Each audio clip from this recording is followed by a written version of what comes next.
Bismillahirrahmanirrahim. Assalamualaikum warahmatullahi wabarakatuh.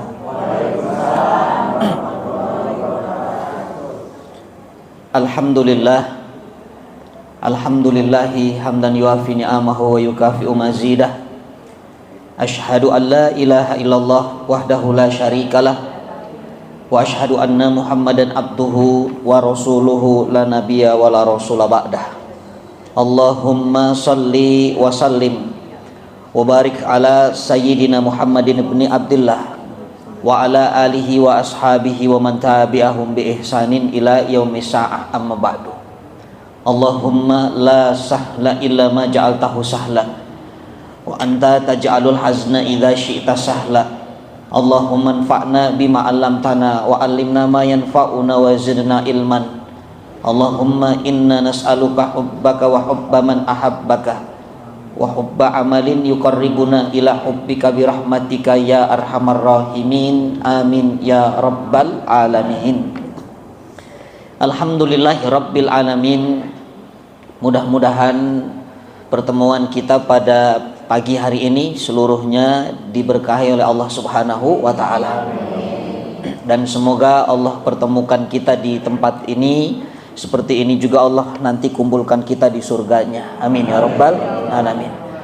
Yang sama-sama kita hormati Bapak Lurah Pamulang Timur, Bapak Ade Heri Setiawan, mudah-mudahan beliau senantiasa dalam lindungan Allah Subhanahu wa ta'ala, tidak ditutup portalnya, semoga menjadi lurah selamanya, amin. Oh, semoga nanti terus naik jenjangnya ya. Di baru Pamulang Timur, belum barat, utara, selatan. Dan untuk ketua DKM kita, salam hormat untuk Bapak Ustadz Rahmat Sobari. Mudah-mudahan Allah panjangkan umur beliau dalam ketaatan kepada Allah Subhanahu wa ta'ala, dan siapapun yang ikut serta untuk mengurus rumah Allah, semoga Allah siapkan istana di surga, amin ya rabbal alamin. Dan untuk para bapak RT, ada bapak RW, para tokoh masyarakat yang hadir, para ibu yang tidak kami sebutkan satu persatu, mudah-mudahan semuanya dalam keberkahan, khususnya menyambut bulan suci Ramadan, amin ya rabbal alamin.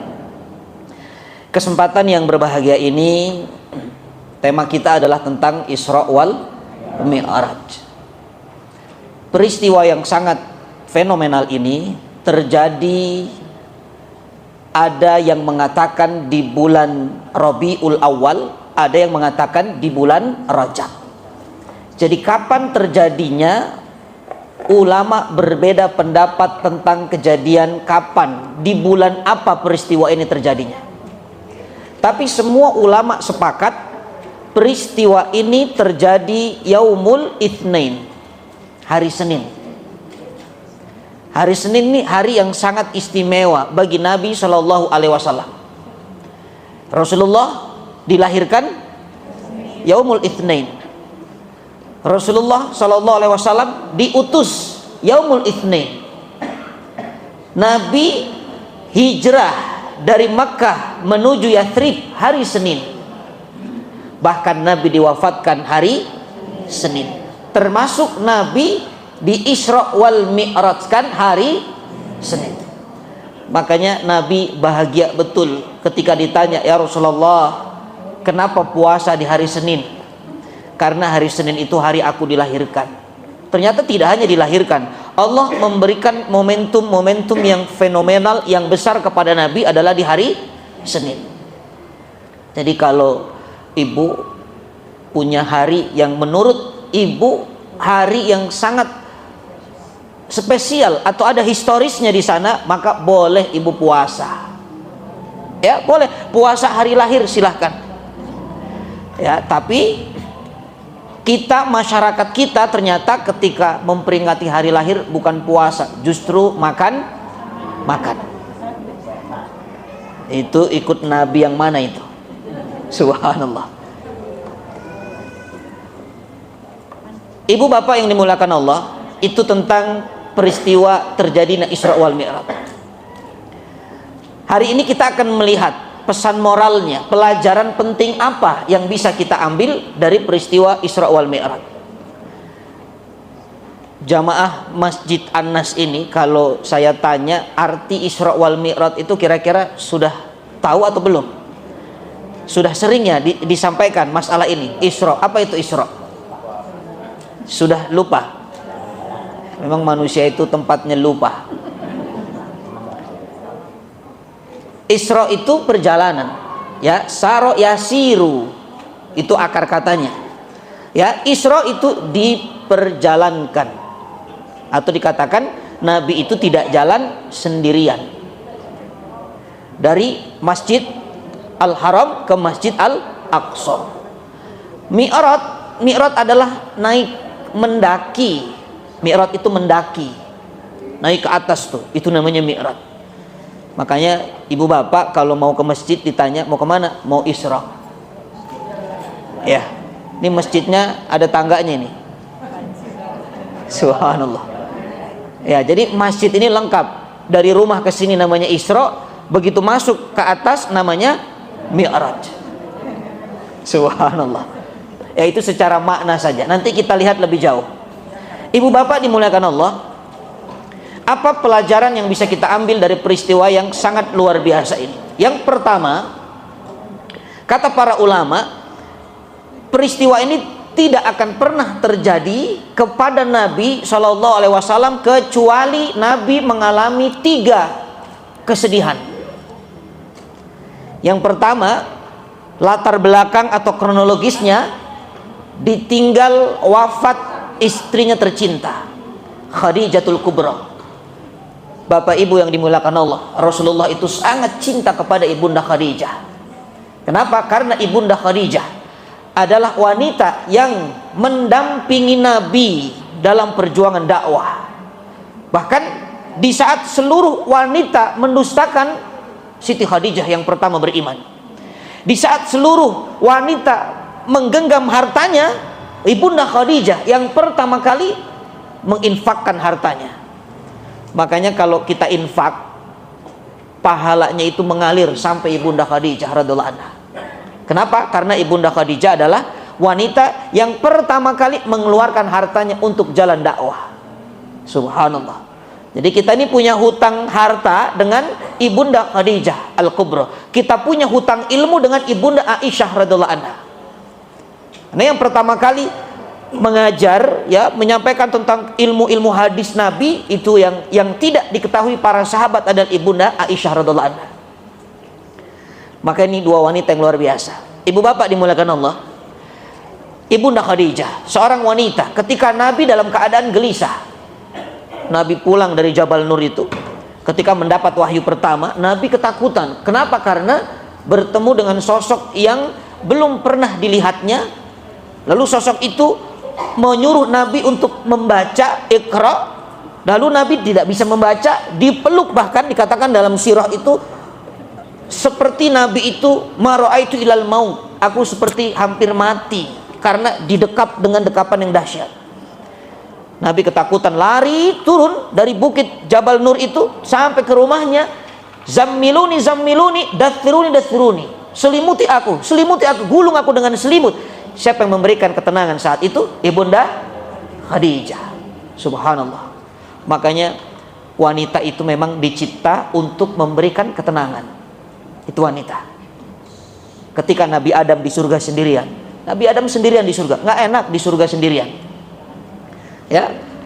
Apalagi kalau di dunia sendirian. Di surga saja yang sudah penuh kenikmatan nggak enak sendiri, apalagi di dunia. Jadi jomblo itu nggak enak. Iya. Makanya Adam gelisah. Ketika Adam gelisah, Allah tahu apa kata Allah. Adam, kamu gelisah ya? Sendirian ya? Adam lagi tidur, begitu bangun diciptakan Hawa. Ketika bangun kaget, di sampingnya ada sosok wanita. Tapi lihat pertanyaan Adam. Adam tidak tanya siapa namanya. Adam tidak tanya man ismuki, siapa nama Anda. Tapi yang Adam tanya adalah bi ai amrin makhulik, apa tujuan Allah menciptakan dirimu? Apa jawaban Hawa? Hawa mengatakan, li akunu sakanan laka, aku diciptakan untuk menenangkan Anda wahai Adam. Ini wanita itu fitrahnya menenangkan. Maka kalau ada wanita yang hobinya bukan menenangkan, malah bikin kekacauan, itu keluar dari fitrahnya. Ya, betul ini ibu, bukan kata saya. Litaskunu ilaiha, itu wanita. Makanya Rasulullah SAW sangat cinta kepada Ibunda Khadijatul Kubra. Saking cintanya, itu satu-satunya wanita yang membuat Bunda Aisyah radhiallahu anha cemburu. Bahkan sudah meninggal dunia itu Ibunda Khadijah. Coba cek dalam kisah-kisah istri-istri Nabi itu, yang pencemburu namanya Ibunda Aisyah. Padahal Siti Khadijah sudah wafat. Kenapa? Karena Nabi tidak pernah melepaskan cinta sejatinya. Walaupun Nabi banyak menikah dengan istri-istri yang lainnya. Subhanallah. Yang suka masak, masakannya enak, Ummu Salamah. Jadi kalau ibu bakatnya masak, punya usaha catering, itu Ummu Salamah banget. Iya. Tapi kalau nggak suka masak, sukanya kulineran, itu Ummu Kuliner. Ya. Hobinya jajan terus, subhanallah.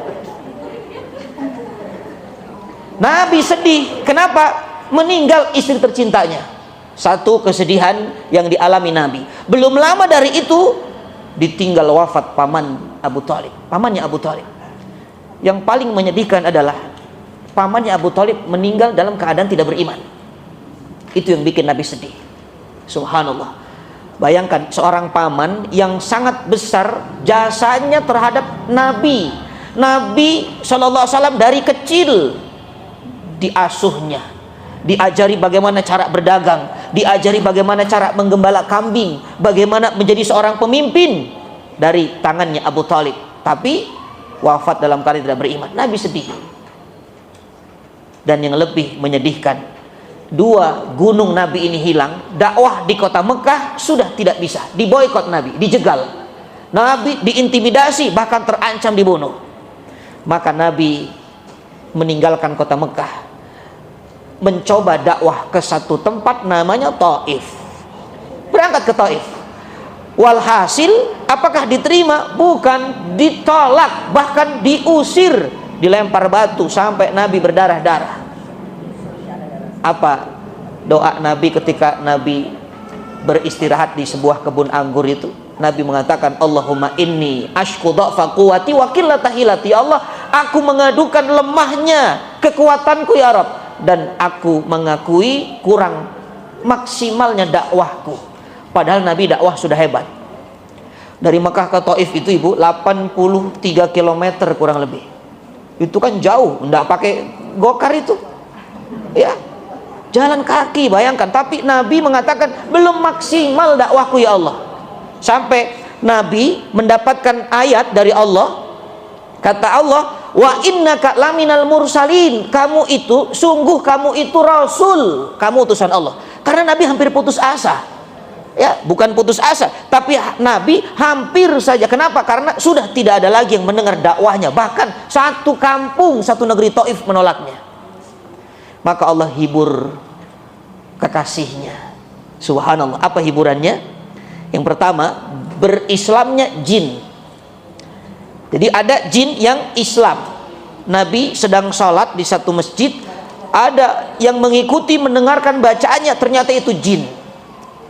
Ini jin yang muslim ya, dari keturunan ini. Ketika mendengar Nabi baca Quran, jin ini masuk Islam. Makanya ada jin muslim. Dan ini tempatnya di masjid. Masjid itu diberi nama sampai hari ini Masjid Jin. Jadi kalau di sini ada Masjid An-Nas, di sana ada Masjid Jin. Karena jin adalah pasangannya An-Nas. Minal jinnati wan nas. Subhanallah. Ya. Itu hadiah pertama. Seolah-olah Allah katakan begini, Muhammad tidak usah sedih. Kalau seandainya manusia-manusia Taif itu tidak beriman, bukan salah kamu, kamu tetap Rasul. Yang salah itu mereka. Kenapa? Mereka sudah ditunjukkan kebenaran, tapi mereka tidak juga beriman. Ini jin yang diciptakan tidak lebih sempurna dari manusia, mereka beriman. Artinya yang salah itu bukan kamu, tapi manusianya. Tapi ada yang menarik, doanya Nabi kepada penduduk Taif bukan minta dihancurkan, tapi Nabi mengatakan, ya Allah, jadikan dari keturunan-keturunan mereka generasi yang beriman. Sampai hari ini Taif 100% muslim karena doa Rasul Shallallahu Alaihi Wasallam. Subhanallah, ini Rasulullah bagaimana cintanya kepada orang yang sekalipun menyakiti perasaannya. Bahkan ketika itu Jibril mendatangkan penawaran kepada Nabi, itu kan dikisahkan, Jibril datang ingin memberikan bantuan, ya Muhammad, kalau kamu mau aku timpakan Jabal Qubais ini kepada orang Taif supaya mereka binasa. Tapi apa kata Nabi? Jangan, lastu la'anan, aku diutus bukan untuk melaknat. Mereka tidak tahu siapa aku. Itu Nabi itu pemaaf, ibu bapak dimuliakan Allah.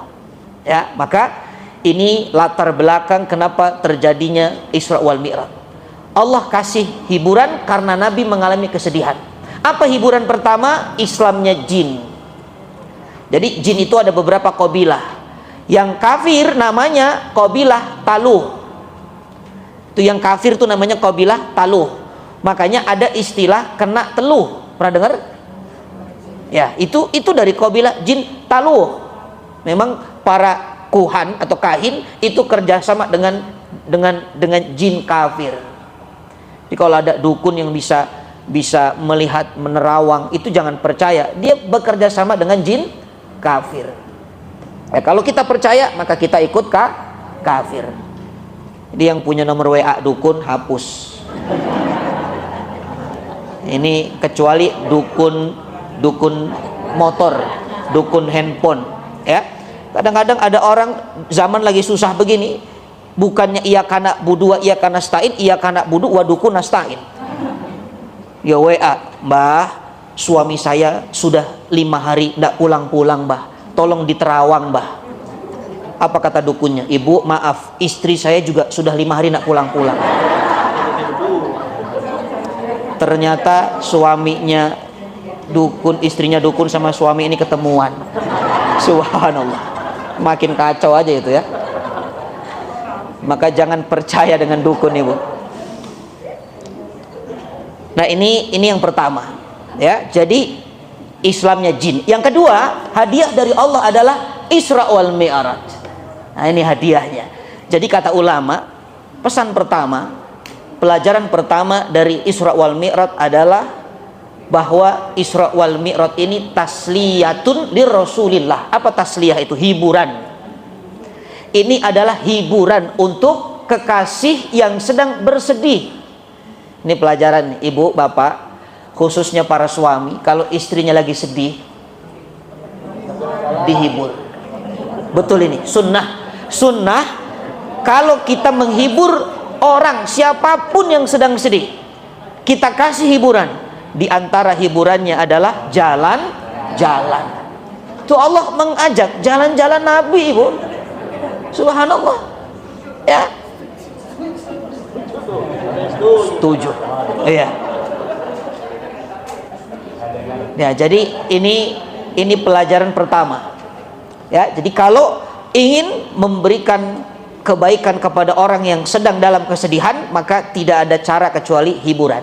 Kasih hiburan, tapi hiburannya yang mendekatkan kepada keimanan. Ya, hiburannya yang mendekatkan kepada keimanan. Jangan hiburannya yang menjauhkan dari keimanan. Oh, itu namanya mencelakakan. Untuk apa dia bahagia sementara, tapi ujung-ujungnya dia akan menderita di neraka, ya. Makanya kebahagiaannya harus kebahagiaan yang mendekatkan kepada keimanan. Kalau ibu bapak ingin melihat hadiah hiburan yang paling hebat untuk orang yang sedang mengalami kesedihan adalah sholat. Karena memang Nabi diajak jalan-jalan Allah, ujung-ujungnya ngapain? Menerima perintah sholat. Hanya Quran mengatakan wasta'inu bisabri wassalah. Ajak sholat. Bapak istrinya sedih, ajak sholat. Sholat di mana? Di Masjidil Haram. Iya, karena apa? Karena peristiwa ini diawali dari Masjidil Haram. Jalan-jalannya ke sana. Nah, itu mendekatkan kepada keimanan. Ibu punya teman lagi sedih, ajak jalan-jalan kemana? Ke Masjidil Haram. Tapi minta ongkos sama suaminya. Ya. Jangan ibu ongkosin sendirian, subhanallah. Nah, ini pelajaran pertama. Ya, yang kedua kata ulama, subhanallah, hidup itu tidak akan pernah lepas dari kata fitnah. Apa itu fitnah? Ujian. Jadi kalau bahasa Quran, bahasa hadis, fitnah itu ujian. Kalau bahasa Indonesia, fitnah itu dituduh, gitu kan? Tidak melakukan tapi dituduh, itu fitnah. Tapi kalau bahasa Arab, fitnah itu maknanya ujian.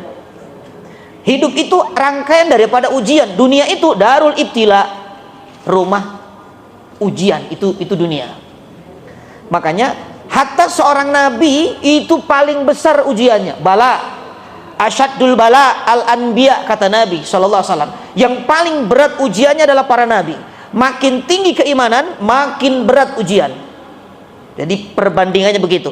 Semakin kita dekat dengan Allah, jangan berharap kita dijauhkan dari ujian. Makanya ibu bapak dimulakan Allah, seorang nabi, kalau kita lihat banyak cerita dari para nabi, ujiannya di luar nalar. Iya, tidak ada ujian para nabi yang ditimpakan kepada umatnya persis atau sebanding dengan nabinya, nggak mungkin. Contoh, kita sekarang ada ujian rasa takut atau enggak? A'udzubillahi minasyaitonirrajim, walanabluwannakum bisyai'im minal khauf. Ada ujian rasa takut? Ada. Apa yang membuat kita takut? Ujian takut itu ketakutan apa? Takut miskin, ya? Atau takut apa? Takutnya tidak sehebat para nabi, ibu. Ada seorang nabi yang mengalami ketakutan yang sangat luar biasa. Bahkan digambarkan di dalam Al-Quran sampai matanya itu tidak bisa tenang. Wazagotil absor, matanya itu begini. Orang kalau panik itu matanya tidak tenang kan? Begini kanan kiri. Ibu kalau lagi nunggu orang nggak datang gimana tuh? Udah janjian nggak datang. Ibu COD sudah bayar, ternyata COD mah belum bayar ya. Udah transfer gitu. Udah transfer ternyata kok nggak datang barang. Ibu tunggu keliling. Tadi kalau saya telat juga Bu Vinda begitu. Ya kenapa? Itu ketakutan. Bahkan sampai nafasnya sumpek, dadanya sumpek naik ke kerongkongan. Sesak itu. Sampai bahkan para sahabat mengatakan ini buruk sangka sama Allah. Ini kapan Allah datangkan pertolongan? Ini pernah terjadi di perang Ahzab. Itu ketakutan para nabi, ketakutan orang-orang soleh saat itu. Bayangkan, kita nggak pernah merasakan ketakutan seperti itu. Nabi Ibrahim alaihissalam,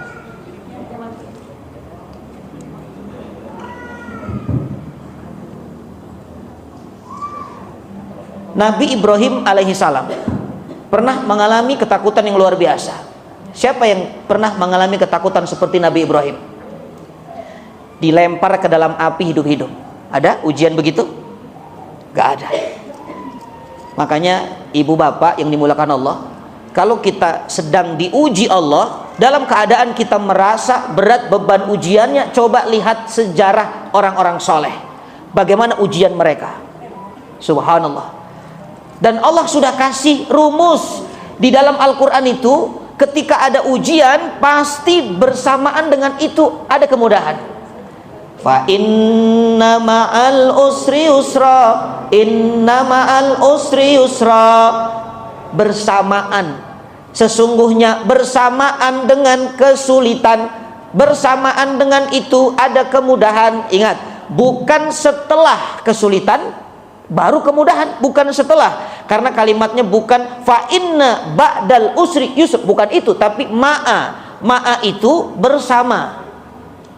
Jadi sebenarnya ketika kita sedang sulit, bersama dengan itu kita sedang dimudahkan oleh Allah. Bahkan kalimatnya kalau ibu lihat di dalam Al-Qur'anul Karim, ayatnya itu yang belajar bahasa Arab faham ini. Fa inna ma'al usri, al usr Allah menggunakan alif dan lam. Namanya ismul ma'rifah, bentuknya ma'rifah.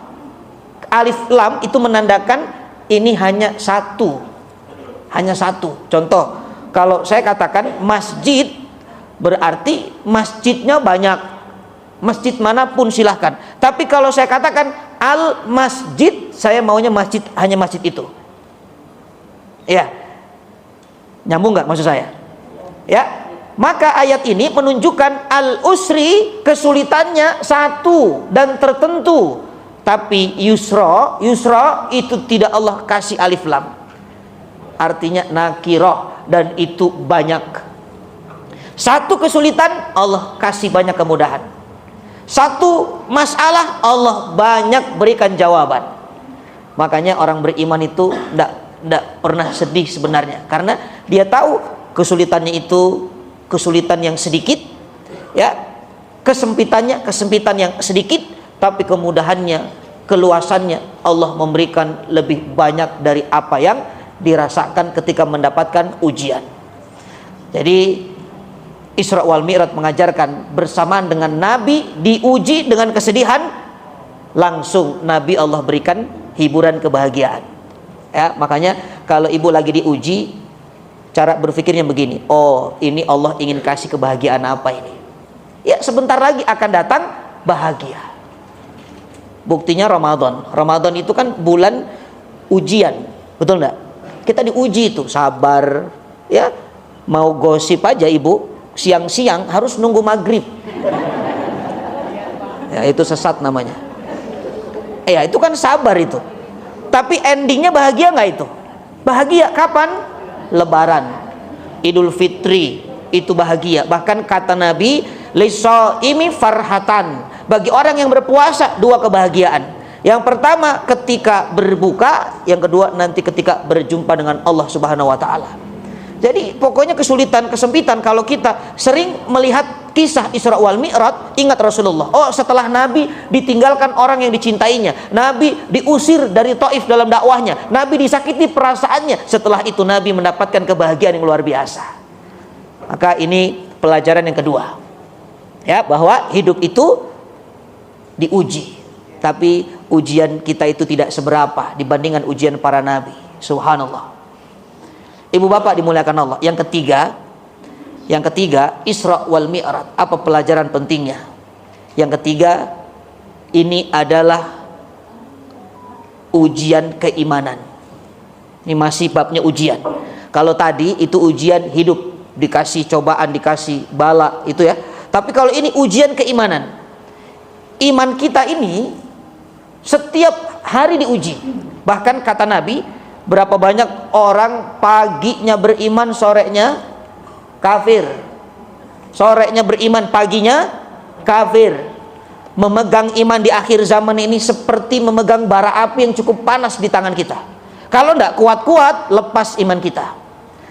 Bayangkan ibu, bagaimana perasaan orang-orang yang hidup di zaman Nabi ketika mendengar peristiwa Isra wal Mi'raj. Berapa banyak orang yang sudah beriman lalu dia murtad. Kenapa? Karena ini peristiwa ini ujian iman kita kepada Allah. Kita percaya atau tidak dengan peristiwa yang tidak masuk akal? Coba, mungkin nggak dari Mekah, dari Haram ke Aqsa satu malam, bahkan sebagian malam?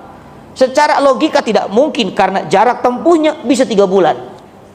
Belum lagi naik ke Sidratul Muntaha, itu nggak mungkin. Makanya ini diuji keimanan. Ketika Nabi pulang dari Isra wal Mi'raj, Nabi menceritakan cerita ini kepada orang-orang Mekah, termasuk salah satunya Abu Jahal.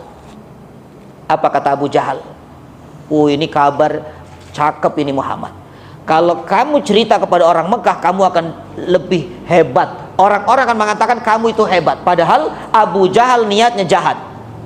Iya, Abu Jahal niatnya jahat. Kenapa?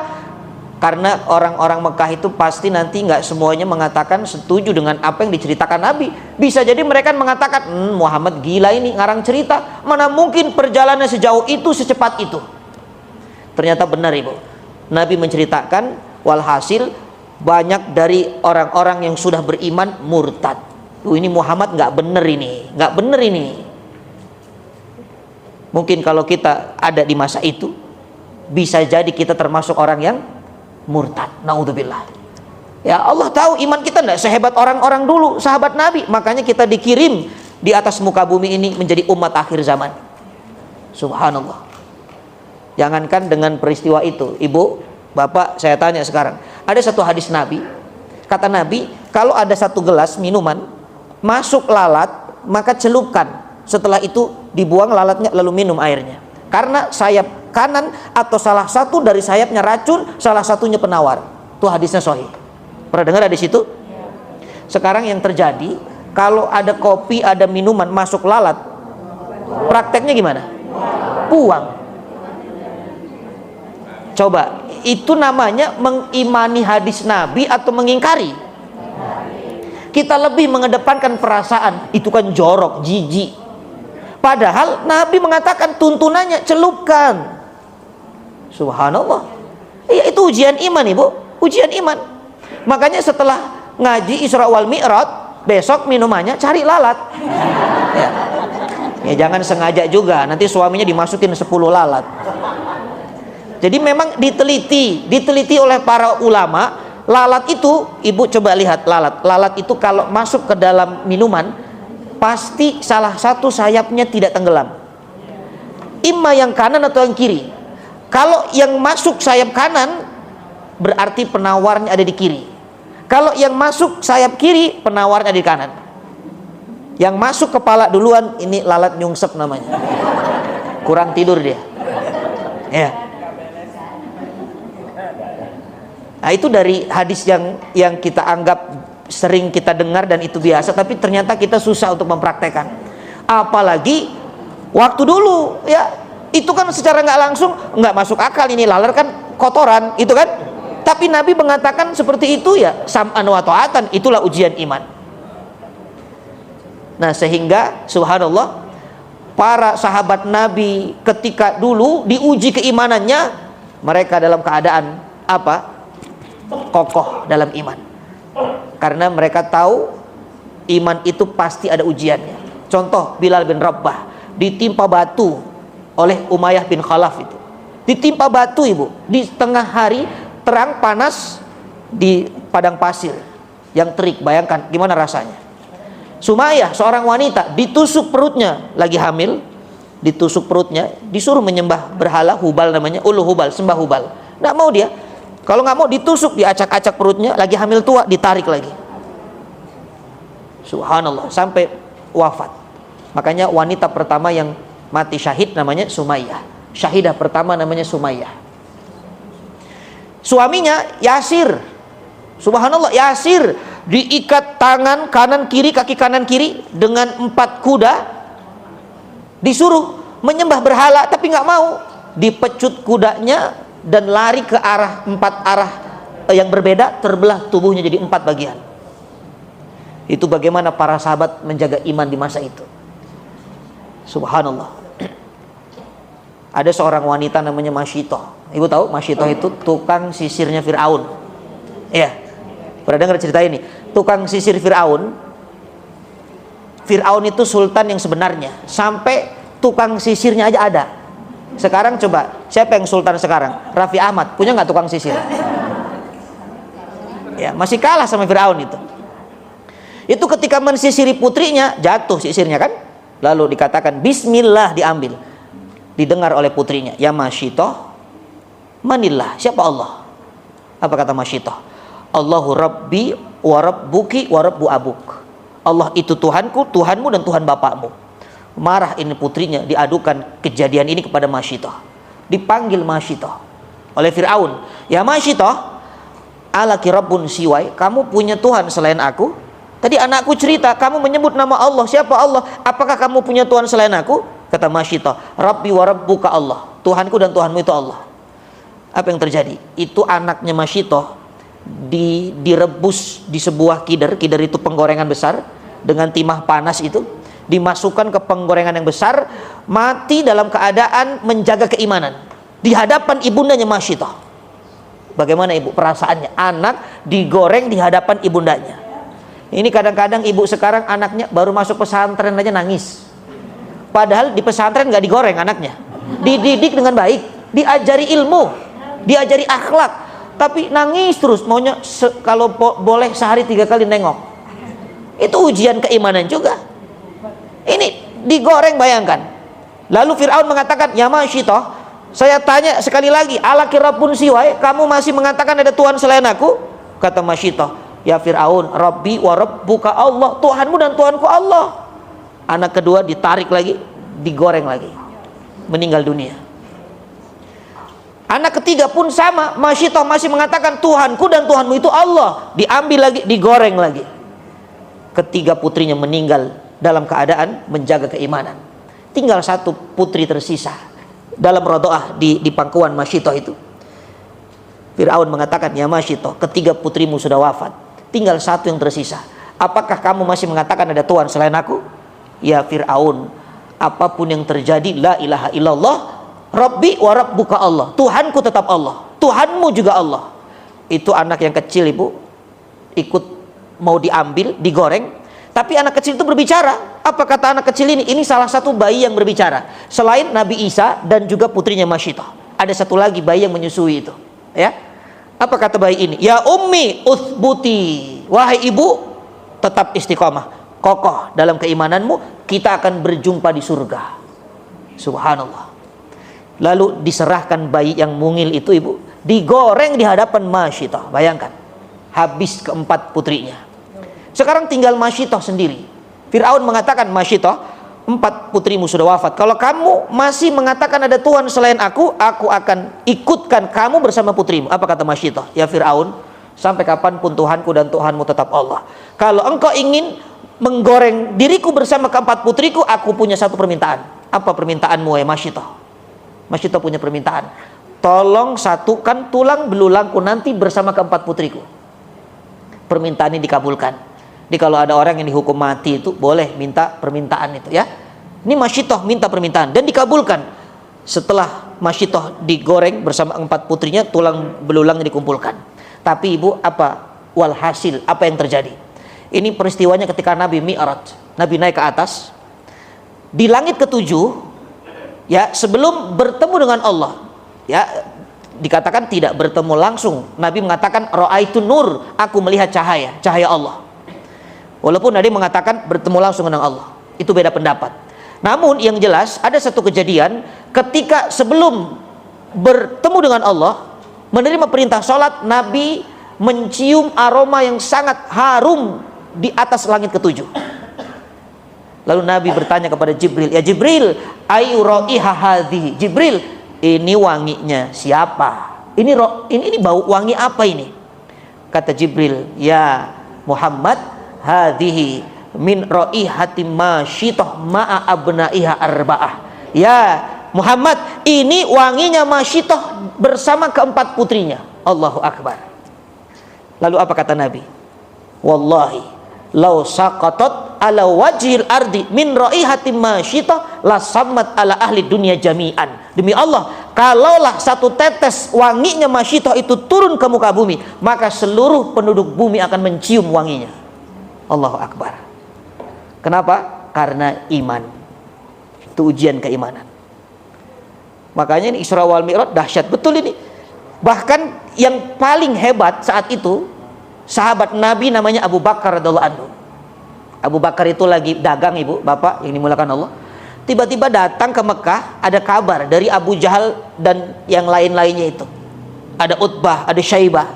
Orang-orang kafir mengatakan, Abu Bakar, kamu dengar kabar atau enggak? Kabar apa?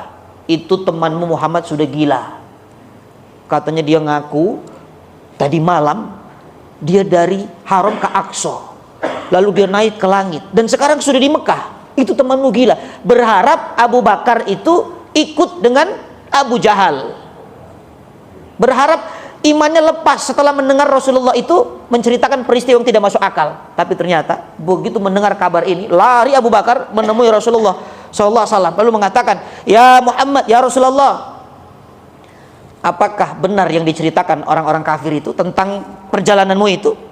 Kata Rasulullah, iya benar Abu Bakar. Apa kata Abu Bakar? Demi Allah, lebih dari itu ceritanya, lebih tidak masuk akal dari itu ceritanya, aku percaya. Allahu Akbar. Sejak saat itu turun wahyu innahu siddiq.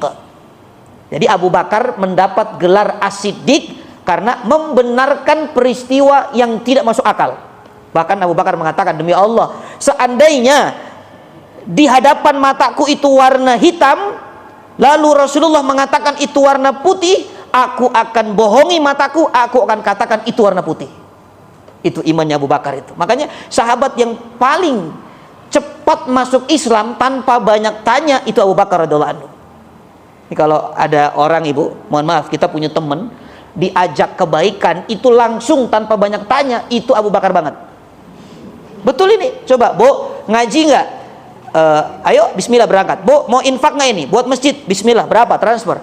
Tapi kalau banyak tanya, Bu, mau ngaji nggak? Di mana? Di Anas itu. Ustadznya siapa? Ustadz Taufik itu. Temanya apa? Oh, itu Abu Jahal. Subhanallah.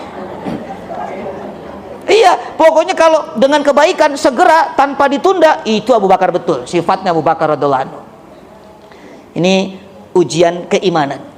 Ya, sehingga kalau iman kita diuji, maka pasti di sana ada sesuatu yang indah yang Allah akan berikan kepada kita. Syaratnya apa? Tetap dalam keimanan. Sekarang ini akhir zaman, ibu, subhanallah. Ada satu fitnah, kata Nabi, yang paling aku takutkan kepada umatku adalah syirik yang tersembunyi. Dan ini lebih mengerikan dari fitnah Dajjal. Ini ujian iman ini. Apa yang lebih ngeri dari fitnah Dajjal itu? Syirik. Apa syirik kecil? Maksud Nabi ar-riya. Tahu riya? Ya, riya, tahu? Beramal soleh ingin mendapat perhatian manusia, itu namanya riya. Ini zaman sekarang, akhir zaman itu gampang betul kita riya. Iya kan? Orang yang nggak tahu ibadahnya jadi tahu. Lagi tahajud, di update status, alhamdulillah, di atas sajadah, di sepertiga malam yang indah, diiringi gemerlap bintang-bintang yang bersinar, sedikit redup karena mendung, cuaca hujan. Aku, subhanallah, orang jadi tahu, baca di komentari, cie-cie tahajud nih, astagfirullah. Yo lagi umroh, lagi tawaf live IG dia, astagfirullah. Bukan tidak boleh, ibu, kalau kita ingin posting kebaikan silahkan, tapi ingat kita harus punya momen di saat ibadah itu bisa dirahasiakan. Tolong rahasiakan. Ya, kenapa? Karena salah satu melatih keikhlasan itu adalah dengan cara merahasiakan kebaikan. Karena sifat manusia itu suka dipuji, betul enggak? Orang tuh suka dipuji daripada diuji. Ibu, jujur, ibu lebih suka dipuji atau dikasih uang? Hah? Iya. Tapi mana lebih dominan? Lebih senang dipuji. Kalau itu dibandingkan, ibu suruh milih, jangan dua-duanya lah.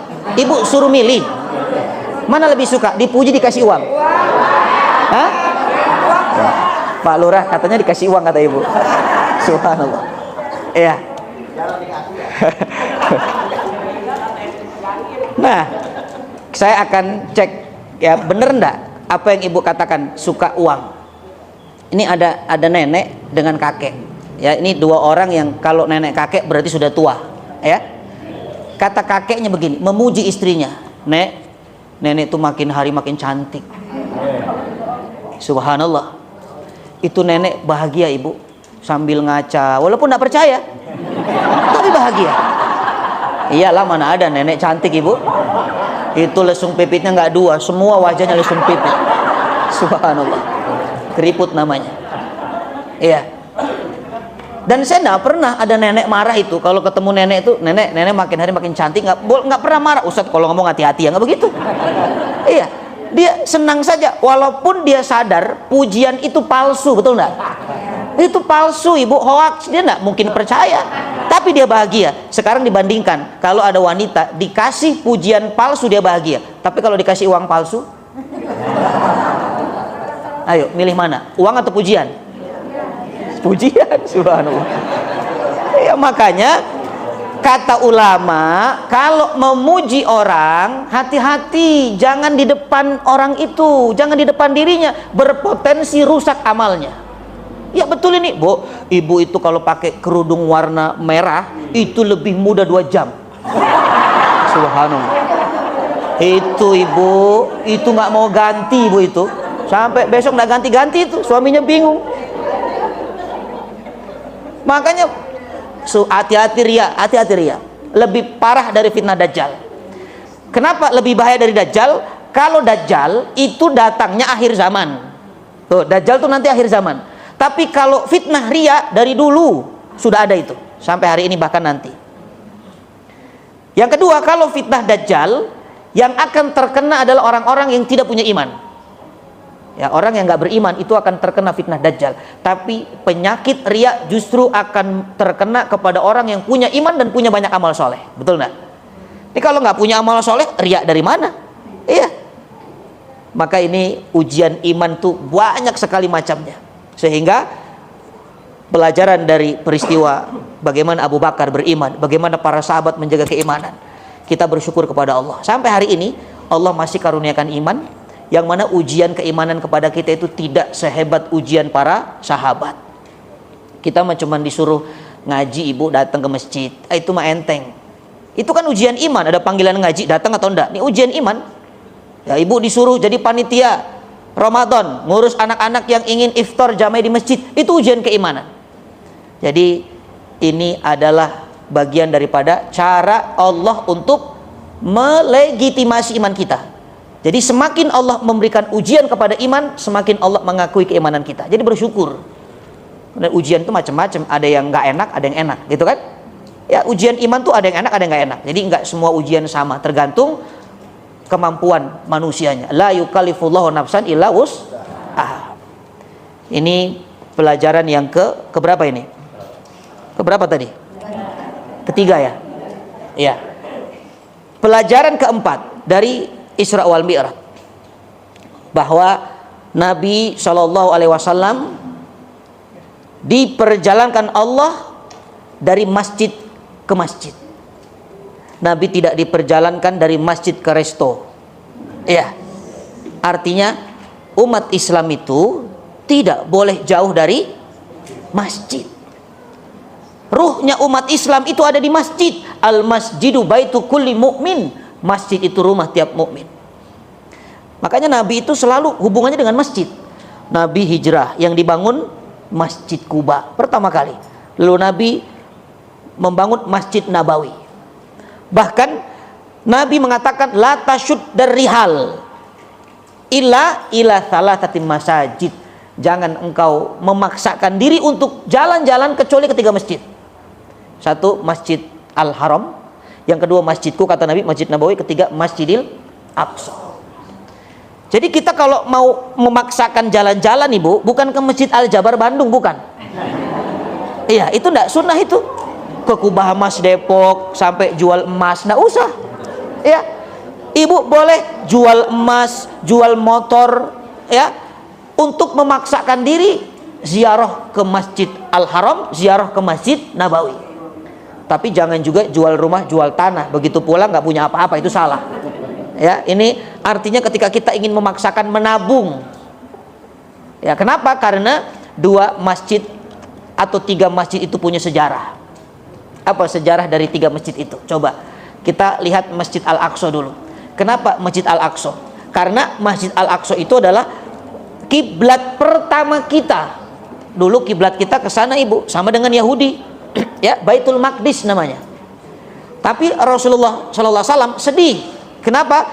Nabi itu paling nggak suka kalau Nabi itu menyerupai orang Yahudi atau Nasrani. Nabi nggak mau.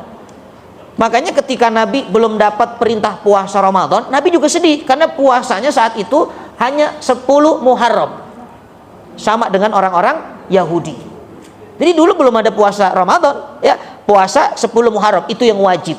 Setelah turun ayat tentang puasa Ramadan di bulan Sya'ban, Al-Baqarah 183 itu, maka puasa 10 Muharram menjadi sunnah, yang wajib menjadi puasa Ramadan. Itu ceritanya begitu. Termasuk kiblat. Nabi kalau sholat menghadap Baitul Maqdis, Nabi sedih. Nabi tidak rela kiblatnya sama dengan Yahudi. Lalu Nabi satu hari Nabi sholat di Madinah. Subhanallah, Nabi lihat ke atas tuh, terus lihat ke langit.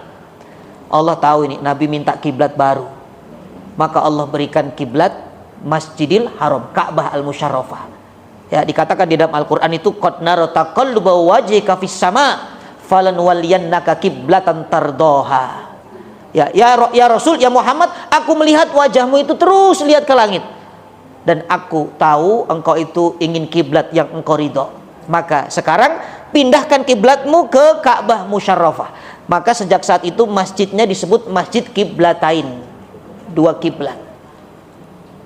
Nah, itu ikatan kuat, ibu, bapak, ibu yang dimuliakan Allah. Kita dengan Baitul Maqdis tidak bisa dilepaskan. Kenapa? Karena dulu kiblat kita ke sana, tapi sekarang kiblat kita ke Ka'bah al-Musyarrafah. Makanya bulan Sya'ban itu bulan ulang tahunnya kiblat. Karena turun perintah berganti kiblat itu di bulan Sya'ban sekarang ini. Turun ayat tentang puasa di bulan Sya'ban sekarang juga. Dan turun ayat tentang sholawat di bulan Sya'ban. Di bulan Sya'ban itu dahsyat betul peristiwanya. Ya, sehingga dikatakan inilah ikatan antara umat muslim dengan masjid seperti ikan dengan airnya. Kira-kira ada nggak ikan yang nggak butuh air? Ikan mati, ikan asin, ikan sarden tuh di kaleng. Jadi kalau ada orang mukmin yang alergi masjid sama dengan ikan mati, ya. Makanya kita bersyukur punya tempat persatuan umat namanya masjid. Bagaimana Nabi itu mempersatukan Muhajirin dan Ansor? Dari mana? Dari masjid. Nabi bangun Masjid Nabawi, bersatu Muhajirin Ansor, Islam meraih kemenangan di sana, menyebar dakwah dari sana. Jadi dari masjid. Bahkan kata ulama, kalau masjid kita tidak ada suara anak-anak kecil yang lari-lari, yang bercanda, bermain, maka hati-hati, harus gelisah, karena itu tanda kebangkitan Islam tidak akan ada di sana. Runtuh kebangkitan Islamnya kalau tidak ada generasi muda di masjidnya. Anak-anak tidak ada. Makanya kalau ada anak-anak ke masjid jangan diusir, walaupun dia bercanda. Itu kan anak-anak kan begitu memang. Anak-anak itu nggak ngerti. Cukup dikasih tahu atau diatur, dipisahkan safnya, dia akan paham. Ya, anak-anak itu kan kalau tempat luas yang dia tahu buat lari. Itu anak-anak begitu, ibu. Nggak cuma di masjid, coba lepaskan di gereja, sama. Lepaskan di lapangan bola itu, lagi asik-asik main bola, tiba-tiba anak kecil ditaruh di lapangan, ya lari juga dia. Lihat bagaimana Nabi dengan Arab Badui. Ini lebih dahsyat lagi, ibu. Ini pelajaran nih, saya mampir, ada satu hadis yang sahih. Nabi sedang duduk dengan para sahabat, lagi ngaji, begini malis taklim, tiba-tiba ada Arab Badui masuk pipis di pojok masjid. Tuh, Arab itu kan ada Arab musta'ribah, Arab yang kota, ada Badui kampung. Badui ini Arab yang dia tahu cuman kerikil, kambing sama rumput sama langit. Emang dia itu, mohon maaf, Quran mensifati nifak, asyaddu nifak wa kufro. Lebih parah munafiknya dan kufurnya itu orang-orang Arab Badui. Ya, kalau kita kan juga Arab maklum. Dibilang Arab hidung juga ndak mancung gitu kan. Iya. Tapi beruntung jadi orang Indonesia, ibu. Orang-orang Arab, orang Eropa itu sebenarnya menyesal hidungnya mancung. Kata sahabat kami, itu orang kalau hidungnya mancung itu cepat meninggal, nafasnya boros. Makanya beruntung yang hidungnya mampet-mampet itu, nafasnya irit, subhanallah. Ya. Nah, kita kembali. Itu Nabi ketika sedang duduk, Arab Badui pipis di pojok masjid. Kalau itu terjadi di zaman sekarang ini kita lagi ngaji ini, ada orang tiba-tiba pipis di pojok, kira-kira komentar kita apa? Wah, penista agama, gitu kan? Video viralkan. Dulu ada, mohon maaf, anjing kencing di masjid, heboh tuh dunia maya. Ada kan videonya, beritanya tuh? Itu anjing yang tidak berakal, ibu. Tapi Nabi pernah ketika kumpul ada orang yang berakal, manusia bukan anjing, dia kencing di masjid. Lihat para sahabat pasti marah. Apalagi Umar bin Khattab, karakternya kan begitu. Umar, ya Rasulullah, da'ni aqta unuqa, izinkan ku penggal lehernya. Tuh Umar tuh begitu. Kata Rasulullah, makanakum, tetap di tempat kalian, tetap tempat kalian. Lalu Nabi menyuruh Umar itu, karena dia marahnya paling tinggi, disuruh Umar malah menyiram bekas pipisnya. Subhanallah. Ya, itu kata Rasulullah, biarkan selesaikan dulu hajatnya. Ini pelajaran penting, pelajaran mahal. Kenapa? Karena orang yang buang air kecil kalau diusir najisnya kemana-mana. Itu pelajaran pertama itu. Kenapa Nabi membiarkan? Karena supaya najisnya berada di satu titik, hanya di sana. Jadi membersihkannya hanya di sana. Sama ibu kalau ada kucing ngencingin karpet, jangan diusir dulu. Biarkan selesaikan dia di sana, supaya membersihkannya fokus satu tempat. Kalau diusir dia lari, makin capek nggak bersihnya. Nah itu dia, kadang-kadang kita nggak berpikir ke sana, ya. Lalu disiramlah bekas pipisnya itu, karena dulu belum ada keramik masjid, dengan tanah disiram cukup, ya beres. Kalau sekarang ya dipel begitu. Lalu Rasul mengatakan kepada Arab Badui ini, ya fulan, innama hadal masjid, sesungguhnya ini masjid, li sholah untuk sholat, li dzikri untuk dzikir, li tilawah untuk baca Quran, li majalisul ilm untuk majlis ilmu. Hanya dengan kata-kata itu Badui faham, oh jadi ini masjid buat sholat, buat dzikir, buat baca Quran, buat majlis ilmu ya, bukan buat pipis ya. Tuh, dia faham ibu. Bahkan Badui itu mendoakan Rasulullah. Apa kata Badui? Ya Allah, Allahumarham ni wa Muhammadan wala tarham ghairah. Ya Allah, rahmati aku dan Muhammad, jangan rahmati sahabat. Nyebelin gak itu? Ya. Kenapa? Karena sahabat marah tadi, dia tahu. Tapi kata Rasulullah sallallahu alaihi wasallam, wahai fulan, kenapa engkau sempitkan yang luas? Rahmat Allah itu luas, doakan semuanya. Maka semua didoakan. Dan apa yang terjadi? Besok harinya Badui itu datang lagi, bawa orang sekampung semuanya masuk Islam. Allahu Akbar. Karena akhlak Rasulullah SAW. Rasulullah faham ibu, ini Badui IQ-nya di bawah rata-rata, nggak cerdas dia. Jadi kalau dikatakan jangan pipis di masjid dong, ini kan masjid tempat suci, dia nggak ngerti. Itulah cara komunikasi dengan anak-anak. Nggak usah anak diusir kalau lari di masjid. Sampaikan, nah ini buat sholat, ini buat ngaji, ini buat baca Quran. Oh jadi ini bukan buat lari ya mah? Kan begitu anak-anak. Ya kenapa? Karena kita penting memiliki generasi yang Rabbani, supaya masjid ini ada penerusnya. Jangan sampai masjid itu nanti Pak, begitu Bapak Ibu sudah nggak ada semua, wafat semua, masjid dikontrakin. Itu kan repot, karena tidak ada yang ngurus. Naudzubillah. Maka ini pelajaran dari Isra wal Mi'raj. Yang keempat adalah apa? Umat Islam tidak boleh jauh-jauh dari masjid, karena Nabi berjalan dari masjid ke masjid. Nah sekarang tugas kita adalah memakmurkan masjidnya. Itu yang susah. Memakmurkan itu ada dua, ya. Bagaimana cara bermuamalah dengan masjid? Kata Al-Quran, innama ya'muru masajidallah man amana billah wal yaumil akhir. Sesungguhnya orang-orang yang memakmurkan masjid Allah hanyalah orang-orang yang beriman. Jadi kalau ibu ingin menjadi hamba Allah yang tidak pernah lepas dari masjid, caranya makmurkan masjid. Memakmurkan masjid itu ada dua. Satu dengan bangunan fisiknya. Kalau fisik, masyarakat Indonesia sudah hatam, karena banyak masjid yang bagus-bagus, betul nggak? Banyak yang bagus-bagus, ya ada emasnya, yuk kubah emas, ada banyak ornamen-ornamen estetiknya, banyak lampu-lampu perhiasannya, banyak masjid bentuk-bentuk yang aneh-aneh. Itu semua sudah hatam kalau urusan fisiknya. Yang susah adalah memakmurkan ruhnya, spiritualnya susah. Ya, dengan mengisi seperti ini memakmurkan ibu. Apa kata Nabi? Man bana masjidan banallahu lahu baitan fil jannah. Siapa yang membangun masjid, Allah akan bangun satu rumah di surga untuknya. Membangun itu tidak hanya dengan fisik ya, membangun dengan cara memakmurkan, mengisi dengan kegiatan. Ini bagus, majelis taklimnya ada, TPA-nya ada, ya. Kemudian ada kegiatan apa dan apa. Silahkan jadikan masjid ini tempat untuk mempersatukan umat. Makanya haram di masjid membicarakan sesuatu yang memecah belah umat, tidak boleh. Jual beli boleh nggak di masjid? Tidak boleh, ya. Maka dikatakan itulah menjaga izahnya masjid, ya, menjaga izah masjid. Subhanallah. Ibu bapak dimuliakan Allah. Itu yang keempat. Yang kelima, peristiwa Isra wal Mi'raj ini saya akan mengambil dari ujung ayat. Dari ujung ayat itu kata-katanya innallaha samiul basir. Sesungguhnya Allah maha mendengar lagi maha melihat. Ini menarik. Kenapa Allah katakan mendengar dulu baru melihat? Kan Allah bisa katakan innallaha basirus sami, boleh aja kan? Sesungguhnya Allah maha melihat dan maha mendengar. Tapi kenapa mendengar dulu baru melihat? Kata ulama, peristiwa ini tidak perlu kita melihat, hanya cukup mendengar, kita harus sudah beriman. Ya cukup kita dengar saja, kita sudah harus beriman. Kenapa? Karena ini berbicara tentang logika tauhid, bukan logika sunatullah. Jadi tujuan kita mengkaji peristiwa ini supaya iman kita levelnya itu naik, Ibu. Jadi iman kita jangan berada di level PAUD, tahu iman level PAUD tuh, anak usia dini. Ya imannya begitu. Nanti ketika Ramadan, setan kan diikat itu. Ibu mau tahu nggak level iman ibu, bapak seperti apa? Cek nanti Ramadan.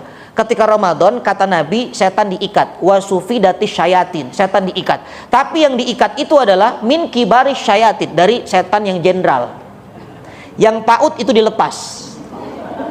Betul ini. Makanya kalau ada orang bulan Ramadan masih maksiat, itu bukan setannya yang kuat, tapi dianya yang lemah. Karena yang menggodanya setan-setan anak usia dini. Nah, jadi level iman kita bisa diukur itu. Makanya peristiwa Isra wal Mi'raj mengupgrade iman kita kepada Allah. Karena ranah kita itu terkadang hanya berhenti di sunnatullah. Itu kan? Sunnatullahnya itu api panas, gitu kan? Itu sunnatullah. Sunnatullahnya itu kalau mau ke haram menuju Aqsa itu 3 bulan, itu naik unta. Naik kuda paling cepat 2 bulan. Itu sunatullahnya. Tapi ternyata ada di atas sunatullah, namanya logika tauhid. Kita harus meyakini itu ada. Kenapa? Karena mukjizat. Ini Bu, orang yang nggak percaya dengan peristiwa ini, pasti dia memandang peristiwa ini dengan kecepatan akalnya. Tapi kalau dia mengukur dengan keimanan, pasti dia percaya. Karena ini nggak masuk akal memang. Nggak masuk akal. Ini peristiwa besar, akal kita kecil. Sesuatu yang besar masuk kepada yang kecil tidak akan diterima. Maka tidak ada cara menerima peristiwa ini kecuali dengan iman. Jadi ini mengupgrade iman. Ya, karena Allah nggak butuh sebab akibat, Ibu. Ini kita kan kalau makhluk butuh nggak sebab akibat? Butuh. Kalau mau kenyang makan, gitu kan? Padahal yang memberikan kenyang siapa? Allah. Mungkin nggak berlaku logika tauhid dalam masalah ini? Mungkin. Kalau sunatullahnya makan baru kenyang, tapi logika tauhid mengatakan nggak makan juga kenyang. Contohnya siapa? Ashabul Kahfi. Ada nggak orang 309 tahun tidur nggak makan tapi hidup? Nggak masuk akal. Nggak usah jauh-jauh. Puasa nih, puasa. Logika paling dekat nih, puasa. Kita kan kalau puasa tuh biasanya ketika berbuka puasa itu dari jam 3 sore lihat iklan di TV itu sudah punya keinginan, "Wah, ini kayaknya bikin sirup ini enak nih." Gitu kan? Itu gorengan dari setiap kecamatan dibeli. Dikumpulkan itu. Wah, ada biji salak, ada kolak, ada asinan buah, semua dikumpulkan semua. Begitu adzan maghrib baru makan 1 kurma dengan minum 1 gelas, kenyang nggak? Pertanyaan saya, siapa yang kasih kenyang? Benar. Nih kata seorang ulama dari Suriah, namanya Syekh Taufik Al-Buti, bukan Taufik Al-Miftah ya. Ada Taufik Al-Buti, putra dari Syekh Said Ramdhani Al-Buti yang meninggal ketika tausiah di rudal ya. Ada YouTube-nya itu. Apa kata beliau? Siapa yang meyakini kenyang itu datangnya dari nasi dan sembuh itu dari obat, dia telah syirik kepada Allah. Hati-hati tuh. Nih Ibu, saya tanya, yang bikin kenyang nasi atau Allah? Yang bikin gemuk nasi atau Allah? Ayo. Loh, ini kan yang bikin kenyang Allah, yang bikin gemuk nasi atau Allah? Nasi. Mau jawab Allah takut makan malam gitu ya Ibu ya? Subhanallah. Yang bikin gemuk bukan nasi Ibu, Allah. Ada orang makan banyak nggak gemuk-gemuk? Ada? Ada. Ada orang nggak makan cuman ketemu nasi langsung gemuk? Ada? Subhanallah. Iya. Ini akidah ini. Ya kita sedang bab iman. Level iman tinggi itu begini. Jadi logika tauhid yang bermain. Makanya doa setelah makan itu alhamdulillahilladzi at'amana wa sakana. Allah yang memberi makan, Allah yang memberi kekenyangan. Ya, contoh, ada konten kreator mukbang, tahu mukbang? Makan itu makan. Ada orang makan nasi 7 bungkus nasi padang nggak kenyang. Masuk akal nggak itu? Enggak, artinya apa? Allah cabut rasa nikmat kenyangnya. Kenapa? Karena dia melampaui batas, Ibu. Apa kata Quran? Kulu washrobu wala tusrifu, makanlah dan minumlah jangan berlebihan. Makan nasi padang 7 bungkus, berlebihan dah itu. Berlebihan, makanya dicabut nikmat kenyang. Hati-hati tuh, ya. Jadi kenyang tuh dari Allah. Sehingga ketika kita meyakini ada logika di atas sunnatullah namanya tauhid, itulah puncak iman kita. Ya, ini puncak iman. Makanya mohon maaf, Isra wal Mi'raj itu kan mukjizat kan? Iya, apa itu mukjizat? Apa definisi mukjizat itu apa? Ingat, mukjizat itu hanya untuk nabi ya. Kalau orang soleh atau para wali namanya karomah. Kadang-kadang kita suka menyamakan. Kita mengatakan alhamdulillah kalau bukan karena dapat mukjizat saya nggak bisa begini. Kita bukan nabi, hati-hati ya. Mukjizat itu khusus untuk nabi dan rasul. Apa mukjizat itu? Mukjizat itu kata ulama sesuatu yang terjadi di luar kebiasaan. Itu mukjizat tuh. Di luar kebiasaan itu mukjizat. Kebiasaannya kalau dari Haram ke Aqsa pakai pesawat cepat, pakai kuda itu cepat. Tapi ini nggak pakai apa-apa. Kok bisa cepat? Itu di luar kebiasaan. Kebiasaannya kalau belok kanan, sennya ya kanan. Ada belok kanan, sennya kiri. Itu mukjizat. Ya. Subhanallah. Ada di sini ada. Subhanallah. Ya, itu mukjizat itu. Ya. Jadi kalau ibu nanti lihat orang naik motor belok kanan sennya kiri, itu mukjizat. Kenapa? Di luar kebiasaan. Subhanallah. Ya.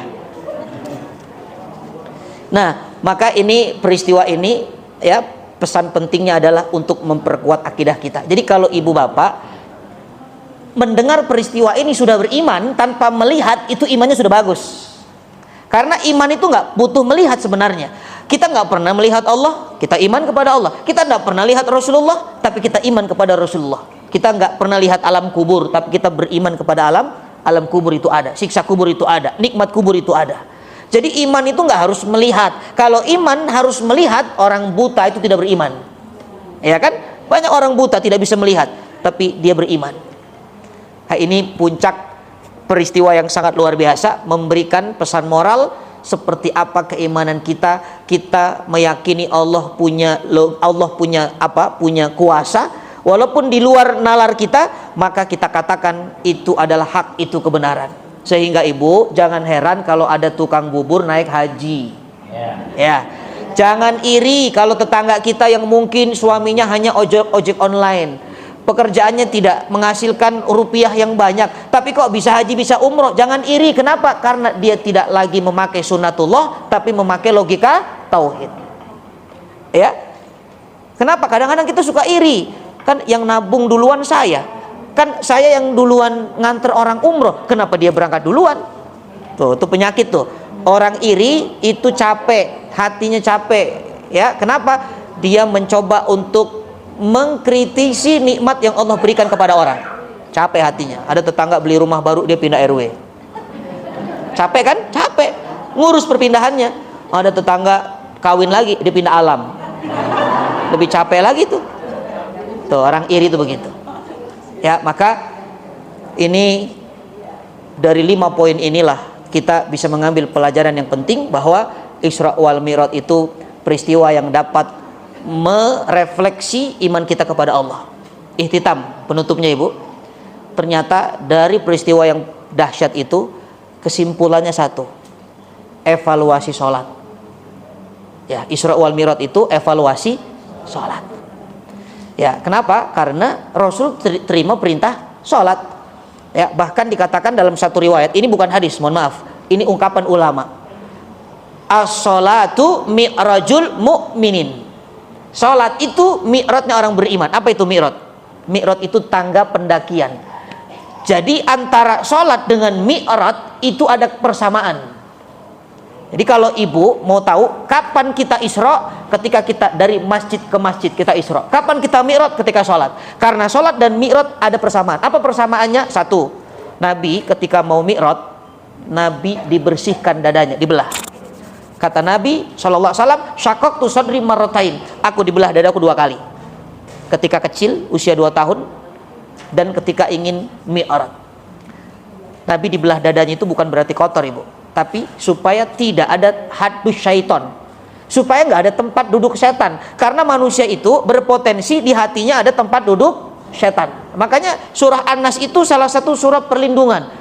Qul a'udzu birabbin nas, malikin nas, ilahin nas, min syarril waswasil khannas. Khannas itu setan itu datang kalau hatinya kosong dari zikrullah. Setan itu akan pergi kalau kita berzikir kepada Allah.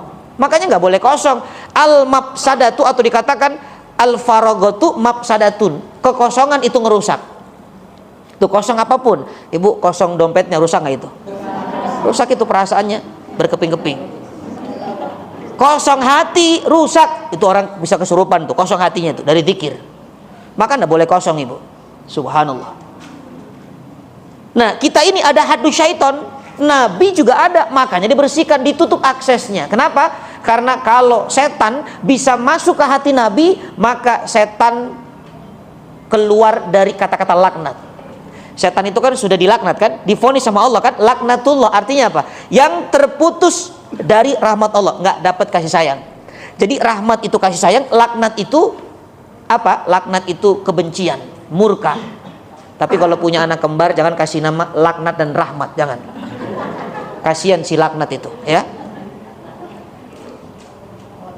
Nah, kalau kita, Ibu, setan tuh bisa masuk, tapi Rasul nggak bisa, ditutup. Itulah dibersihkan.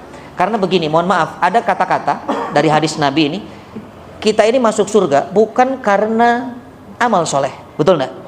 Tapi masuk surga karena rahmat Allah. Nah, sekarang ada orang yang salah memahami.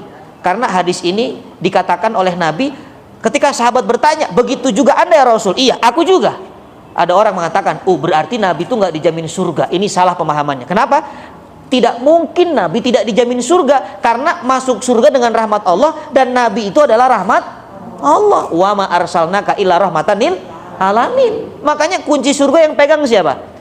Rasulullah SAW. Yang buka pintu surga siapa? Rasulullah SAW.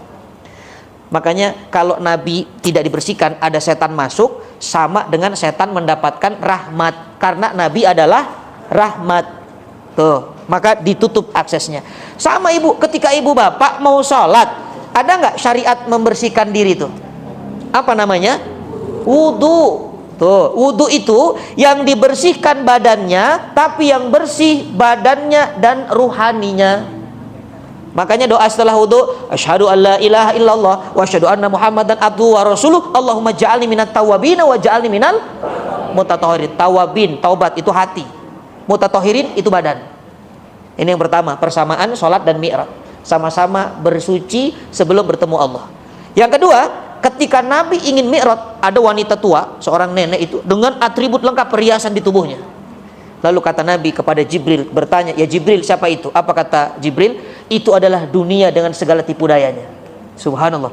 Ibu bapak, kita kalau mau sholat suka digoda nggak sama dunia tuh? Ya kan? Kadang-kadang udah siap, udah wudu, udah gelar sajadah, tiba-tiba anak nangis, tiba-tiba suami nangis. Kalau anak nangis minta susu itu, kalau suami nangis wallahu a'lam, ya. Lagi mau sholat, para bapaknya mungkin pas kebetulan pas sholat kok kliennya telepon gitu, tadi kemana aja gitu, ya kan? Itu begitu keadaannya. Ibu sudah mau takbir, usolli, tiba-tiba datang paket COD katanya.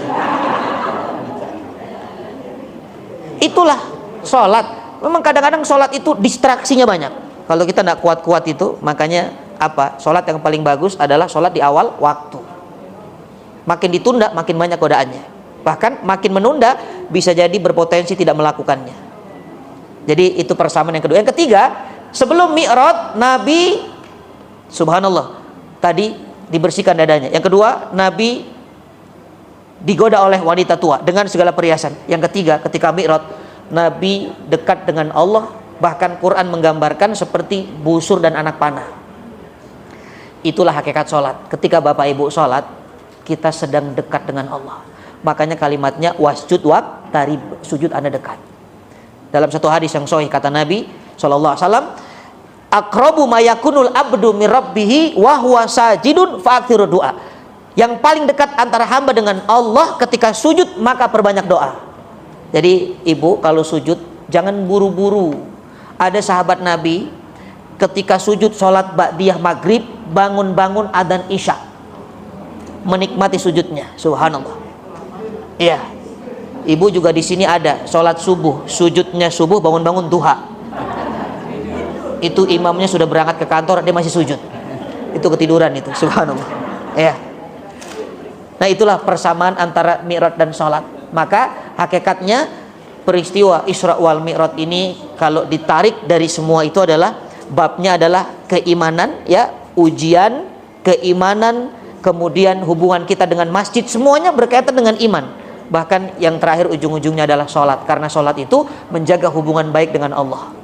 Ya, maka mudah-mudahan dengan kita mengkaji, ya, sejarah peristiwa yang terjadi, pelajaran yang kita bisa ambil dari peristiwa yang fenomenal ini, semakin menambah keimanan kita kepada Allah, bahwa kita mengakui kita ini lemah, Allah itu maha mampu, Allah maha kuasa, apapun yang Allah kehendaki pasti akan bisa terjadi. Ya, saya kira ini Ibu yang bisa saya sampaikan karena keterbatasan waktu. Sudah jam 11 ya, sesuai dengan rundown. Mudah-mudahan ini menambah manfaat. Sekali lagi, jazaakumullah khair ala husni istimaikum. Kalau ada pertanyaan silahkan, tidak ada kita cukupkan. Tidak ada, alhamdulillahirabbil alamin. Saya serahkan ke moderator. Terima kasih Bapak Ustadz yang telah menyampaikan materi pada pagi hari ini. Kepada ibu jamaah, apabila ada yang mau ditanyakan, silakan. Kami akan buka sesi tanya jawab sebanyak 3 pertanyaan saja. Ya, yang di luar, ya silakan. Boleh maju Bu, nanti mic-nya saya kasih atau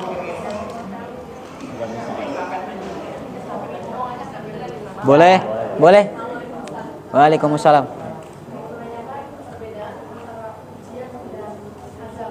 Ya.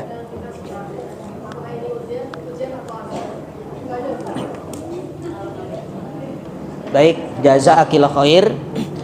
Ini pertanyaan menarik. Ada yang namanya musibah, ada yang namanya bala, ya, dan ada azab. Musibah, bala itu ujian. Ya, kalau azab itu sudah pasti peringatan. Nah, yang salah di antara kita terkadang kita mengatakan kalau sedang diuji, semua kita mengatakan ini adalah musibah. Padahal belum tentu itu musibah. Bisa jadi itu bala. Apa bedanya bala dan musibah, Ibu? Tahu nggak? Kalau bala itu diberikan kepada orang-orang yang taat dan beriman kepada Allah. Itu bala. Jadi semakin ibu solehah, semakin bapak soleh, kalau dikasih kesempitan, dikasih masalah, itu namanya bala. Makanya kata Nabi, asyadul bala, yang paling berat balanya para Nabi, karena Nabi paling hebat imannya. Jadi jangan mengharap kalau kita sudah beriman, sudah soleh, sudah taat, hidupnya enak, lancar, nggak ada, ya. Nah, bisa jadi uji. Nah, tapi kalau ada orang yang berbuat maksiat, dia suka gosip, dia suka minum khamr, judi online, menyakiti orang, berbuat zalim, ditimpa kesulitan, ditimpa satu kesakitan, maka itu namanya musibah. Kenapa? Karena musibah itu ulah dari tangannya sendiri. Quran yang mengatakan ma asoba min musibatin fabima kasabat aydin nas. Tidak akan datang satu musibah kecuali ulah dari tangan sendiri. Termasuk dikatakan dalam ayat lain, dhaharul fasadu fil barri wal bahri bima kasabat aydin nas. Kerusakan, terlihat kerusakan di lautan, di daratan karena ulah tangan manusia. Nah, maka kita bisa ngukur diri kita. Kalau kita pelaku maksiat, ditimpa kesulitan, ditimpa sesuatu, maka pastikan itu musibah. Tapi kalau kita nggak pernah berbuat maksiat sama Allah, dosa besar maksudnya, kalau dosa kecil pasti nggak bisa dihindari. Dosa besar kita nggak pernah buat maksiat, kok hidupnya susah, anak sakit, suami sakit, ekonomi sempit, maka pastikan itu bala. Ya, makanya kalau ada bencana, Ibu, ada musibah tsunami misalnya, di satu tempat ada tsunami. Kalau musibah bencana datang itu kan nggak pandang orang ya, mau dia orang lagi sholat, mau dia lagi maksiat, kalau kena akibatnya ya meninggal, betul nggak? Ya, makanya tidak adil kalau kita katakan itu musibah, karena di situ tidak semua orang maksiat. Maka yang pas gimana kalimatnya?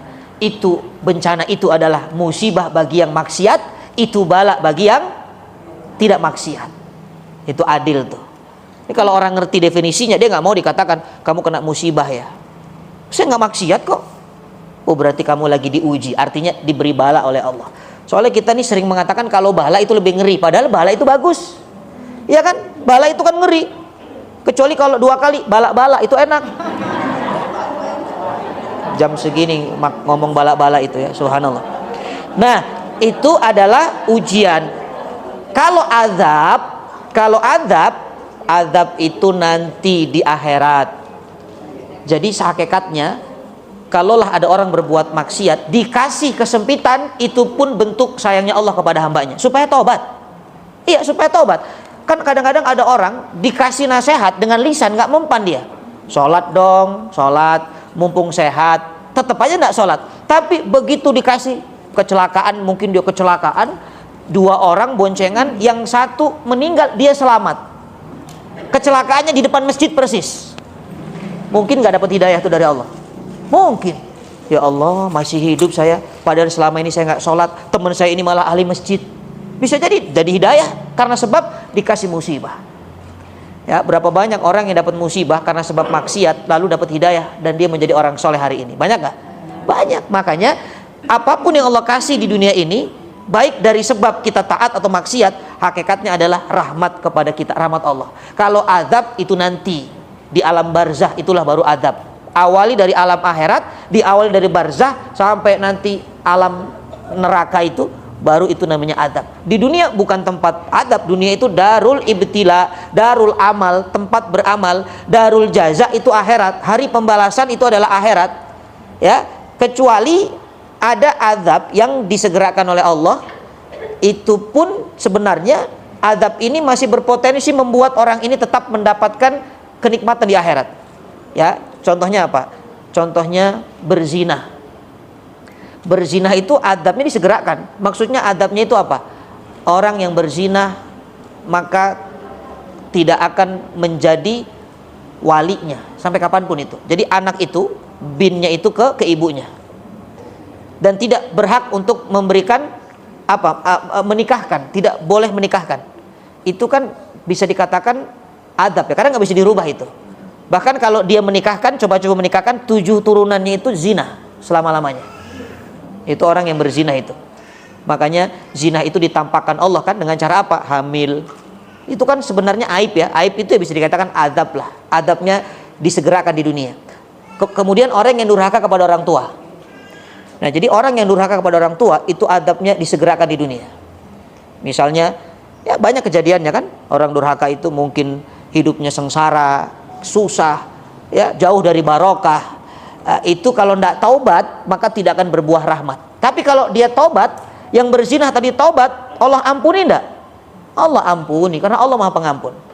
Ya, jadi itu pun hanya ringan, adab, bukan adab ya, bagian teguran lah, peringatan dari Allah. Tapi kalau adab sebenarnya itu nanti di akhirat.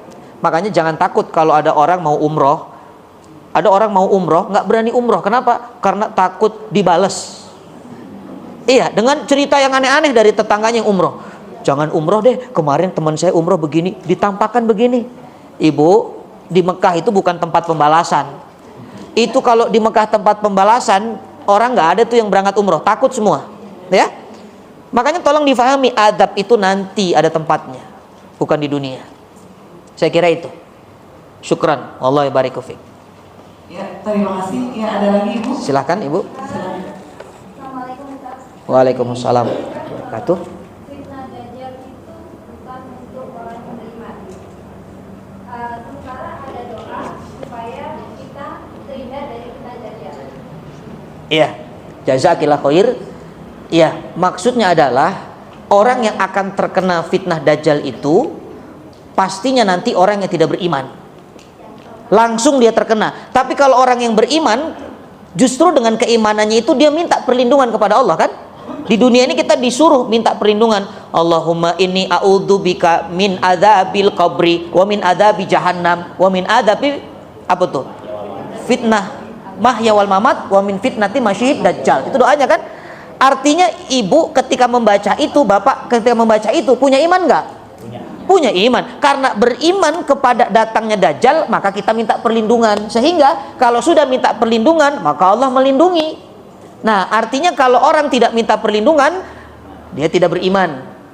Ya, dan kalau tidak minta perlindungan, maka akan terkena fitnah Dajjal. Itulah orang-orang kafir atau yang imannya iman yang munafik, pura-pura beriman. Ya, itu maksudnya Ibu. Jadi memang nanti siapapun akan digoda oleh Dajjal, tapi yang paling gampang terkena fitnahnya adalah orang yang tidak beriman. Itu maksud keterangannya begitu. Jelas ya? Ya, syukran. Allah ya barik. Satu lagi Ibu, ada lagi pertanyaan? Silahkan Ibu. Silahkan Ibu. Oh, masuk atau dikeraskan suaranya? Oh, Masya Allah. Ya. Dua konteks ya Pak ya? Ya.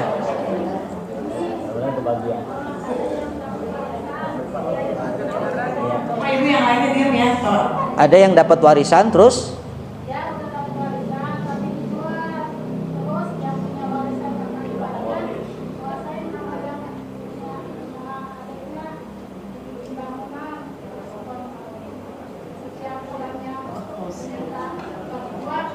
Nggak mau, kayaknya dia aja sendiri. Bagaimana Ibu Pak Ustaz penjelasannya? Ya, yang jelas Quran sudah mengajarkan wala ta'kulu amwalakum bainakum bil batil. Ya, jangan makan harta di antara kalian dengan cara yang batil. Itu sudah dijelaskan dengan jelas masalah warisan di dalam Al-Qur'an itu. Jadi sebenarnya kalau hak orang itu kita ambil, ya sudah, berarti selama itu kita memakan harta yang haram. Nanti pada masanya yang hak itu akan dituntut untuk dikembalikan kepada pemiliknya. Ya, jadi saya kira ini perlu tahu ilmunya. Mungkin dia belum ngaji, belum tahu, maka carilah guru, carilah penengah yang kira-kira bisa menjelaskan. Tapi kalau sudah dijelaskan dia masih kuasa karena dia merasa kakak nomor satu, dia merasa paling berjasa, tidak ikut aturan Qur'annya, ya sudah, kita berlepas diri, ya, doakan mudah-mudahan dapat hidayah. Ya. Jadi itu sudah ditentukan sebenarnya. Jadi kalau begitu berarti memakan harta tidak sesuai dengan syariat. Ya, jadi begitu Ibu. Ya, syukran. Allah barik fiik. Ya. Mohon maaf kepada ibu yang ingin bertanya, karena waktu kita cukupkan sampai di sini. Insya Allah nanti Pak Ustadznya kita panggil lagi sehingga nanti bisa menyambung ya Pak ya. Insya Allah. Insya Allah. Pak Ustadz bisa ditutup dengan doa. Alhamdulillah, sama-sama kita sempurnakan pertemuan ini dengan bermohon kepada Allah. Mudah-mudahan Allah ridho dengan majelis kita. Semoga Bapak Ibu yang hadir di masjid ini Allah berkahi keluarganya, rumah tangganya, disoleh-solehahkan anak cucu keturunannya, dan semoga Allah jadikan sholat kita sholat yang terbaik. Semakin kita mengkaji Isra wal Mi'raj, semakin ada peningkatan kualitas dalam sholat kita. Karena hidup itu sebenarnya adalah untuk menjaga hubungan baik dengan Allah dan dengan manusia, dan itu ada dalam ilmu sholat. Ya, jadi ini harapan kita semua. Sekali lagi kita bermohon kepada Allah, yang paling kita harapkan adalah bertemu dengan bulan suci Ramadan. Amin ya rabbal alamin. Ala hadhihi niyyah wa ala kulli niyatin sholihah. Al-Fatihah. A'udzubillahi minasyaitonir rajim. Bismillahirrahmanirrahim. Alhamdulillahirabbil alamin. Arrahmanirrahim. Maliki yaumiddin. Iyyaka na'budu wa iyyaka nasta'in. Ihdinas siratal mustaqim. Siratal ladzina an'amta 'alaihim ghairil maghdubi 'alaihim waladdallin. Amin. Nastaghfirullahaladzim, nastaghfirullahaladzim, nastaghfirullahaladzim. Na'udzu billahi minasyaitonir rajim. Bismillahirrahmanirrahim. Alhamdulillahi rabbil alamin. Hamdan syakirin, hamdan naimin, hamdan yuwafi ni'amahu wa yukafi'u mazidah. Ya Rabbana lakal hamdu wa lakal syukru wa lakal ridha kama yanbaghi li jalali wajhikal karim wa 'azimi sultanik. Allahumma salli ala Sayyidina Muhammadin wa ala ali Sayyidina Muhammad. Allahumma ighfir lana dhunubana wa dhunuba walidina warhamna warhamhum kama rabbawna shighara. Allahumma arinal haqqa haqqan warzuqna ittiba'ah wa arinal batila batila warzuqna ijtinabah. Rabbana ja'alna muqimas salati wa min dzurriyyatina rabbana wa taqabbal du'a. Rabbana atina min ladunka rahmatan wa hayyi' lana min amrina rasyada. Allahumma ja'al akhira kalamina fid dunya inda intihai ajalina La ilaha illallah Muhammadur Rasulullah. Rabbana atina fid dunya hasanah wa fil akhirati hasanah wa qina adzabannar wa adkhilnal jannata ma'al abrar ya aziz ya ghaffar ya rabbal alamin bi fadlika subhana rabbika rabbil izzati amma yasifun wa salamun alal mursalin walhamdulillahi rabbil alamin. Terima kasih kepada Bapak Ustadz kita yang telah menyampaikan materi pada pagi hari ini. Semoga apa yang telah disampaikan oleh beliau kita bisa memanfaatkan dalam kehidupan kita sehari-hari. Amin ya rabbal alamin. Amin ya rabbal. Untuk itu marilah kita tutup sama-sama dengan membaca hamdalah. Alhamdulillahirabbil alamin. Subhanakallahumma wa bihamdika asyhadu an la ilaha illa anta astaghfiruka wa atubu ilaik. Terima kasih atas kehadirannya. Mohon maaf atas segala kekurangan. Billahi taufik wal hidayah. Wassalamualaikum warahmatullahi wabarakatuh.